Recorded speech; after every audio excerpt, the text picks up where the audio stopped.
not Sonia. The problem that we are trying to solve is the impact that COVID-19 is having on the education system. For now, schools are closed and the traditional class has been replaced with variety of online tools. So the solution that we are trying to develop is for distance learning. So the project aimed to develop an educational network that enables distance learning and provide digital support for children for primary schools and secondary schools. Our solution promotes modern education, a fresh approach to school learning, and enhanced innovation. The main features: highly customized platform per school, teacher, pupil, or student, virtual classroom, online live session and interaction, homework correction, calendar schedule, mentorship session, and a lot of other features listed below.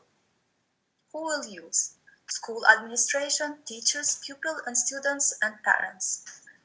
How are we going to develop this network? By providing the default version for free to primary schools and secondary schools, it will be available for public and private schools. Who will support this? We will have close cooperation with these schools. We can contact the government and also Google Scholar. The business model, we have several options. We have we can share this platform as a service. We can find such sponsor. We can use white labeling or advertising. Why we are better than others? This is just the only one-stop solution for distance learning. It means for primary and secondary schools and all the features listed below. Conclusions. Our education system should change and advance with technology and digitalization. Here are some screenshots of the platform.